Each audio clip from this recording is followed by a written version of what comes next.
Today we're going to talk about putting your money where your mouth is.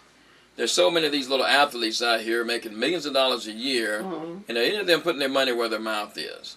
They want to sit down for the national anthem, but what are they doing to be the change they want to see? I'm sitting here with Sweets. Sweets is my special guest today. Sweets Treats is a legend in Mobile, Alabama. She got sweets from popcorn to candied apples. I'm going to get her to make some caramel apples because I'm from the country south of Georgia, northwest Georgia actually, and we used to like them caramel candy apples. That's what Mama made all the time. You could chew. I guess we talked too much as kids. She wanted us to do a lot of chewing, so she put that caramel on those candied apples, and you can chew them for 30 minutes at each bite. But Sweet got pralines. Sweet got your fudge. Sweet has peanut butter brittle, the best brittle you ever did taste. Sweet's Treats. Have you biting your fingers. H&H Financial Services in Mobile has over 20 years experience in accounting, bookkeeping, appraisals, real estate, and year-round tax preparations. Give them a call today at 251-438-1620 or visit them at 1560 St. Stephen's Road in Mobile. Let your money grow in our care at H&H Financial Services.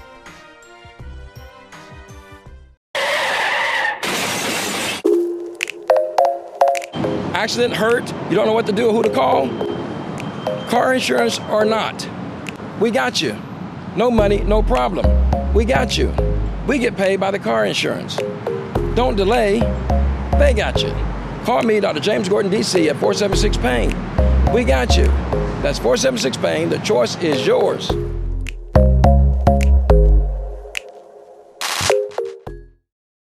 1480 WERM. It's 12 noon. That means it's that time again on a Wednesday. Time for Conversation with Dr. Henry Haseeb. Heard here every Wednesday from 12 noon until 1 p.m. All right. It's great to be here on this beautiful Wednesday day. Another day, as they say, that the Lord has made. We need to be that change we want to see. There's too many times that people want to complain about something and they're not doing all they can do. And I try to give a little background because many times we pick our political leaders and then we get surprised when the results we want don't come to pass. It's because we did a horrible job. We've been asleep at the wheel. We've been low information voters when picking our leadership. So we, America period, black and white America, need to wake up. This Kaepernick guy, he wants to take a knee for the national anthem as if he wants to blame the flag on something. Well, the flag didn't do anything to you. The flag is a symbol of America. The red and the white stripes are a sign of the people who died defending our country and building our country. So basically when you sit for the national anthem, you're sitting down on our military. You're sitting down on our black and white forefathers. You're sitting down on the country, and that's totally unacceptable. Shame on you. I would say that if you want to protest the brutality of white police officers shooting black children, this guy taking a knee for a national anthem, if you're making your millions of dollars as a quarterback and then you're making millions of dollars with your endorsement and you told them about $100 million a year, what are you doing with your money to be that change you want to see? How much money has he spent in the community? We brought up earlier that LeBron James, you said he did what? What did you say LeBron James did for Cleveland? They say he sent 1,000 people there. 1,000 kids to college. To college. Free, they ain't got to pay. 1,000 kids to college. You know, that's expensive. College Right. paid $100,000 for a 4-year degree on average, probably at a regular state school nowadays, about $100,000. 1,000 kids to college, that's a lot of people, that's a lot of kids. That's a ton of money. And then he moved back home. Move back home, and what did you say? Then you say we got a TV show out, trying Called to bring, The Hustle. called The Hustle, trying to get people, It come on at night. business to come to You watch it on Cleveland. CNBC, it come on. Yes, ma'am, but he's trying to get business to move back to Cleveland. Right. He's trying to make a change. He's trying to be that change he wants to see. He's saying, Right. look, the reason we have problems in our community, if we hit each other in the head, maybe we don't have the economic structure that we need to have the income we need. So what I'll do is I'll send some kids to college, so now they can change their lifestyles, they can change their direction, and I'll bring business to the community so they can hire kids and teach kids on how to interact with police officers, Right. how to do this, that, and the other. We focus on we say the saying Black Lives Matter. Maybe it should be Black Lives Matter too. because all lives matter, but say black lives matter too. And what you're saying is, if you got a police officer killing a child, killing a black person, a black man, a grown man, young man, whatever, how many numbers is that a year? Is it 50? Is it 20? One is too many. Let's say if it's 100. We know it's not 100, but say it's 100. How many black men are killing black men every year? In Chicago, this past month, the past weekend, it was like hundreds. It's ridiculous, like thousands And a we year. killing our own people. 1,000, at a tune of 1,000, thousands a year. And we want to talk about the officer. We hate it when a white person kills a black person, but we should equally hate it when a black person kills a black person. Even in our own community, You tell when a young black man got killed in our community, we're up in arms. Mm-hmm. When a restaurant man got damn near killed, he forgave the guy and asked that the guy not be arrested. But you know, the authorities take over at that point. You really don't have a choice in the matter. But the guy pistol whipped him and shot him a few times. The guy lived. But then we have all these. We've had 10 murders since Mr. Moore's shooting with the police officer in Trinity Gardens, not Trinity Gardens, Tomerville. Over 10 other murders since then. But yet, where's the outrage? Where's the marching? Where is it? Rather, where are the cries? We always have it a 10 to 1 or 100 to 1 or 1,000 to 1 when it comes to black on black crime. But there's nobody's yelling for that. There's nobody fighting for that. So if Mr. Kuppernick wants to act like there's a problem or say there is a problem with one thing and mention it with the other, also, what are you doing, Mr. Kuppernick? If that's your right name, I may be mispronouncing, I apologize by him, but what are you doing to be that change you want to see? See, when I served, Sweet, in the military, I gave of my time and my energy trying to go out here in the Navy and serve. I'm proud of my flag. When I served in the legislature, 2006 to 2010, I gave up a ton of money to go serve in the legislature to make things right for our community. I fought for laws that would benefit the community. I paid attention to the laws that came down the pike. I read them. If it was something negative in the community, I wouldn't vote for the law. Then in the community, ever since I've been in Mobile, people say, well, you seem like you changed. I say the devil is a lie. I haven't changed one bit since I've been in town. I came to Robertsdale in 1996, came to Mobile in 1997, and ever since I've been here, I've been trying to do for the community. We gave police vehicles to the police departments. We gave buses to the Boys and Girls Club. Mm-hmm. We gave box fans and ceiling fans and whatnot to our senior citizens when there's heat waves. Clothes. We give clothes away. We gave stuff away during the hurricane season. We're giving bus rides now away. Sweet's working hard, and Sweet and Lavanas worked hard with the Bay Area Women's Coalition ever since I've been to town.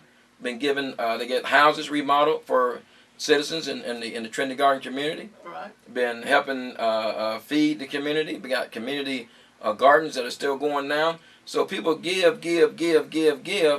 But if Sweet can do it, if Lavanas can do it, if James Gordon can do it, what are you doing to be that change you want to see? That's the question we got to ask. You ain't up in arms about folks killing your own people. That's really frustrating. And we don't vote. 10%, 20% is not voting. Nuh-uh. 10%, 20% is not acceptable. If you want to be the change you want to see, vote at 80%. Get out and vote to make it happen, to show. But vote for have something to vote for. You're right. Sometimes the politicians, you have nothing to vote for. Sometimes everything is so horrible, you get frustrated and say, well, there's nobody to vote for. But maybe you should run for office. That's right. Get up off your end and do something. You sitting there talking about what's ain't happening. They ain't doing this and they ain't doing that. Well, if you don't like what's going on, get up and do something. Let's talk about Talk to Chief. Talk to Chief. Talk about these jobs. We say our community don't have jobs.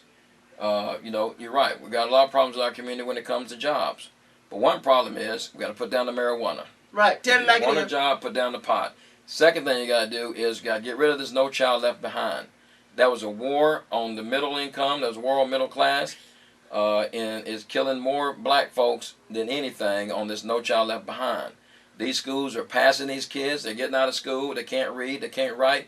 They're worse than they were when they started free public education to this day, in this day and age. You meet people on the street that cannot read and cannot write and cannot even recognize some of the letters or the numbers, and that is unconscionable, and that's totally disrespectful and totally not acceptable. We've got to get rid of that No Child Left Behind and get teachers in the classroom that give about our kids and get the parents to give about our kids.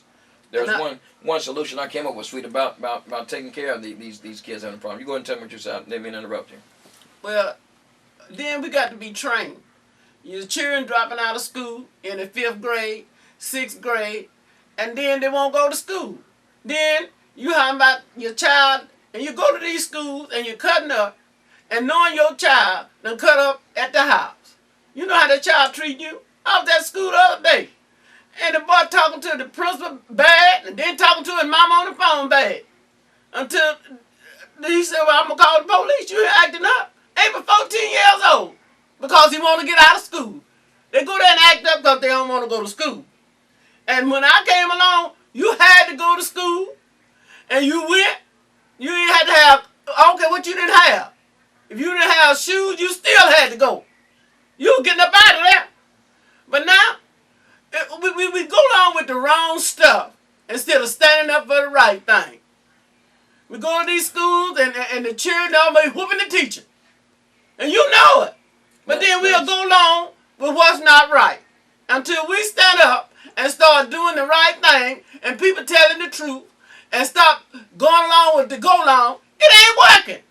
Our race is about to die. Here's what we need to do, Sweet. We need to tell these lawmakers, put a law in the books. They got this Family Emergency Leave Act. This Family Emergency Leave Act says that if Sweet is working at a job and they got over 100 employees or 25 employees, there's a minimum number that you got to have an amount. The Family Emergency Leave Act says if your family member is sick, if your spouse is sick, if your child is sick, if your parents are sick, you need to take time off work, you can't be fired. But you got to have a minimum amount of employees. It's got to be 25 or 100 employees, some minimum number. We need to start a similar law like that in the state of Alabama. The nation is not going to do it. The nation is paid for by Wall Street. They own the Congress, they own the presidency, they own everybody in Washington, and they got to make policies that only affect Wall Street. So it's got to start from the ground up. If it starts at the state level, it can roll to other states and eventually become a national law. You got to suspend the parents in school. Instead of kicking the kids out of school, you're doing it backwards. What does kicking a kid out of school accomplish? Not one damn thing. What would suspending a parent to school accomplish? First off, you put a law in the books that says that parent cannot be fired for up to a week suspension. If you got 10 employees or more, you cannot fire a parent for being suspended into school. And you tell that parent, Johnny's acting up. You'll come to school with him for one day. Everything Johnny does, you do. You're sticking with Johnny the whole darn day. Time you get off the bus, to the first bell to the last bell, you with Johnny. Your work day just turned into a school day. You sit in the back of the room, monitoring that class, and monitoring your child. Then, the second suspension will be 3 days. The next one will be a week. After a week, we need to seriously look at whether or not you can have Johnny as your child. Maybe you can't raise Johnny. Maybe Johnny needs some outside intervention and needs to go half the time to a day detention center or whatnot. But Johnny needs to have consequences for his action because Johnny, I need to understand that he's headed on the dead end street. If you don't get it right at this level, at this little school level, they got some big bracelets for him when he gets out in the real world. They got somebody's going to try to shoot him out in the real world. Quit playing with our children as if there's some rosy rainbow or some beautiful place for this child to land when you don't teach them the basics at an early age. We can't miss them. It's just critical. Like Sweet said, you're killing out our race of not only young black kids, we're killing out some young white kids who are low in a low social economic class. You're killing out our working class in the least of these. See, the people who have, the ones who are doing well in the private schools and doing well in the public schools, they don't really concern themselves. They'll be okay. But we're losing thousands and thousands of our young kids. That's why when the Black Lives Matter too, or when any of these groups that spring up, talk about the bigger picture. I got one instance over here literally killing, putting them in the grave, 10,000 kids a year. I got police officers killing 50 kids or adults a year. We focus on the 50 and we ignore the 10,000. This bad education system that we allow these kids to be passed without learning is killing, figuratively, thousands of kids every year. I see them when I interact with them on the street, when they come in putting applications for a job, when you interact with them in the street. That's why they want to start a fight over the least little thing, because they're frustrated. You can't hold down a job if you can't read and write. You don't deserve $10 an hour, let alone $15 an hour when you can't read and write. So you can't support your family. I mean, 25-year-olds and 30-year-olds and 35-year-olds that cannot read and write, and this is totally not acceptable. We have got to do better. Oh, John Gard in the suite. My sister, she used to sit in the class with her grandson at Chastain. I worked there for 25 years. And he turned out all right. I mean, he just turned out good. I mean, he you know, he got a little ailment, but he come up to me all the time and say, "Ain't Sweet, but you stand on me, I'm doing good." He said, "I got a job." He told me he got 2 jobs. But it ain't that you got to go to college. It's just you got to learn the common sense and mother's will. It'll take you through. I'm 71 years old. It done took me through. I went to the 12th grade. I graduated from high school. But back in the day, we didn't have nothing. My mama, my dad and my mama separated, divorced. When I was a girl, I said about 11 or 12. And I was on my own. But I had mother's will and common sense to know how to do stuff. I would fix people half $1 for press, $1 for color, and they would bring their own grease. That was back in the 60s. And I made it. Then I started cooking in my kitchen. It ain't no such thing what you can't do. Forget about can't and get on can. Can ain't getting you nowhere. Can. So forget about can't and get on can and stop looking at what I ain't got. I ain't got no job. No, you ain't got no job because you don't want none. Because you know the rules. These people got rules out here and regulations on these jobs. That if you can't pass the marijuana test, well, you can't get a job. We might as well get for real. And upholding these children, they want to whoop their grandmama and their mama, want to come take over their house. But that's wrong. Because when they took discipline out of school, that killed the whole thing. You can't, you got to discipline these children some kind of way. And they gonna discipline you? A lady told me, she said, my son, grown. And I was going to told him I'm going to the store.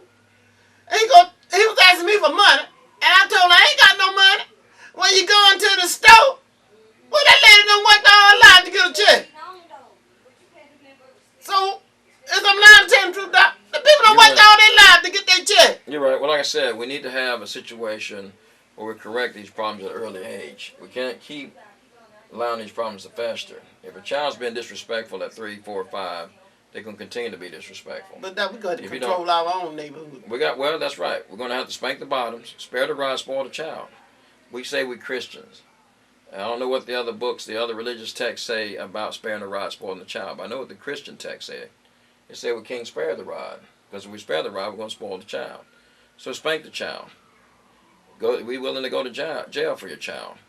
Don't abuse the child. No one's going to put you in jail. Technically, you're supposed to have different levels of injury to a child to say a person has been abused. One spank on the tail is not going to call or trigger an abuse or investigation. And if it does, because you got some overzealous person, then let it investigate. They'll see you trying to discipline the child. But be willing to go to jail for your child. You be willing to die for your child. So what's going to jail for your child? Because at the end of the day, like Sweet said, some important things she said about her nephew, they're going to thank you. They're going to thank you when they get through and they realize, hey, Aunt Sweet, Uncle James, all these people are only just trying to do good for me. They're only trying to help me to be a better person, to be a productive member of society.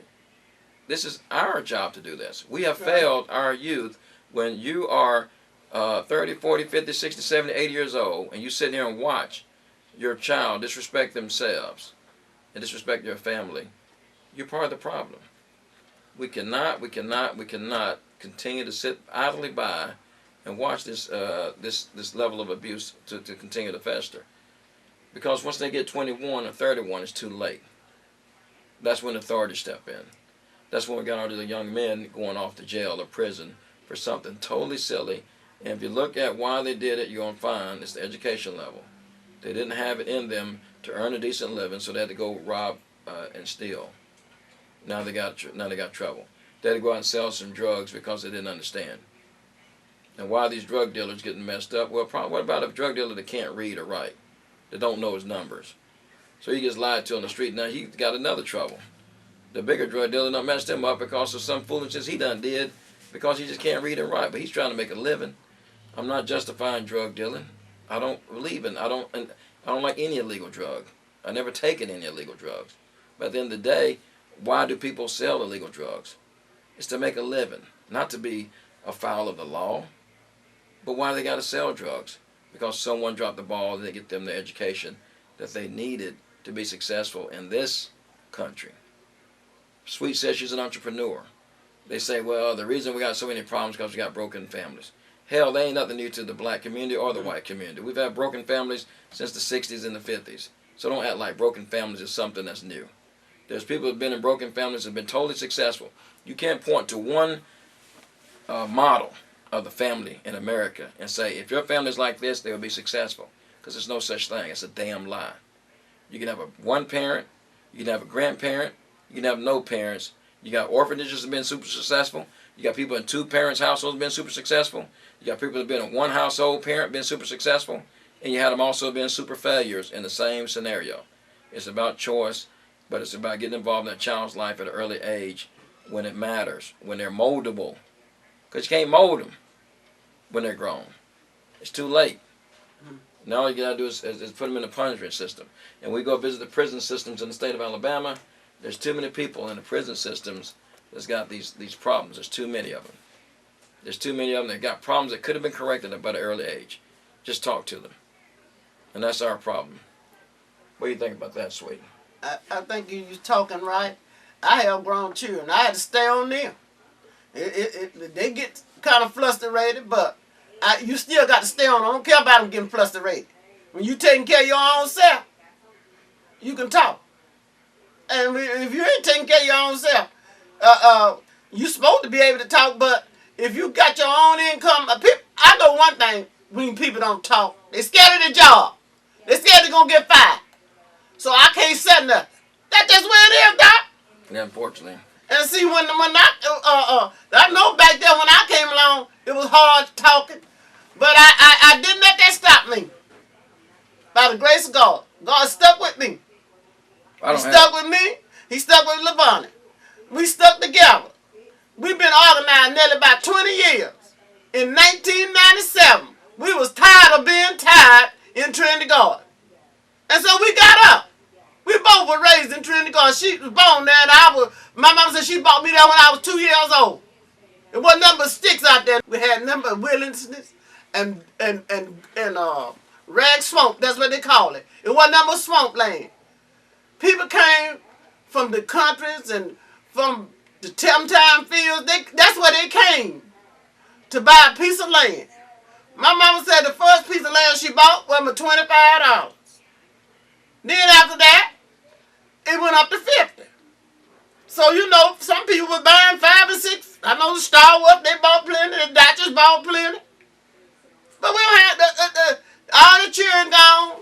They done let the past stuff die. They won't even come back there and fix it. They didn't even think enough of the neighborhood to even come back to fix up what the dad and mama left. I think you hit a nail. You hit the subject on the head right there. Because a lot of people don't know from which they come. I think a lot of people don't realize the struggles that were made, regardless of the race of people. The working class people had a long road to hoe. And it was an uphill battle many times. Remember, my father started as a janitor, had to go to night school to become an electrician, and then he got his family doing pretty good with the strong unions. He worked at the paper mills, making about $40 an hour back in the early 80s or late 70s to early 80s from being a janitor. And the problem we have, like NAFTA, North American Free Trade Agreement, that was signed in by a Democratic president who's supposed to be looking out for the unions or looking out for the jobs. Well, that lets you know big business gets involved, and we can't compare. We can't just put our eggs in one basket and say, we elected this guy, this girl to serve us, and they're going to be the best in the world. We got to stay on top of these elected officials and make sure that they're doing things for the community. Because the North American Free Trade Agreement is a death blow to unions. It made all the jobs, a lot of jobs moved down to Mexico and elsewhere, and now they bring the products back to us in America and sell them for the same price they sold them to us. And when they start new companies here now in Alabama, for sure, from Hyundai plant down to ThyssenKrupp, down to Airbus, the pay is nowhere near what the pay was in the 80s, in the early 80s. We're making less money today at these plants than we made in the early 80s. But see, We got to start paying attention. the people with the money is in control. They're not in control. They buy politicians to run, and we voted for them because we're low information. We don't worry about what Sweet's going to do. Sweet's to say some tagline, some sweet tagline, and we buy into that tagline and we vote for them. They know, the people with money know that Sweet and James loves a tagline. So they'll come up with a tagline that makes it sound so sexy, and we vote for that person because the tagline sounds good or because the person looks good. But we won't vote for the person who's going to serve us good because we're not paying attention. We're not researching, Sweet. We Those educated. those cell phones now is more power in that cell phone than the Encyclopedia Britannica. Yeah, and Every year our parents bought that little edition. Once you bought a set, that was a major purchase for a family back then, black or white, working class family. Encyclopedia Britannica cost $500 to $1,000. You buy that little book set. All those were 26 to 30 volumes, and every year they come out with the the next year after. It was like if you bought the system in 1978, next year. it'd be 1979 edition. You didn't buy a whole new set. You bought the 1979 add-on to go with the new stuff that came out in 1979, the 1980. Nowadays, that cell phone has 100 times the information as the Encyclopedia Britannica ever thought about having. I mean, it makes sense. This encyclopedia dead. They don't need it because you got all the information there, but we refuse to read it. They come out with a new cell phone every year, and people buy them, but they're not even using their old cell phone. They don't research on that cell phone. If I come out with a line that says, vote for James and make you a happy pappy, people fall for that line, they vote. They ain't worried about what James gonna do. He's gonna be happy. I'm voting for the happy pappy man. That phone have messed us up. This cell phone. That phone that messes us up. We learn the phone that messes us up. That phone is an information war, as a treasure chest. That phone faster than the TV.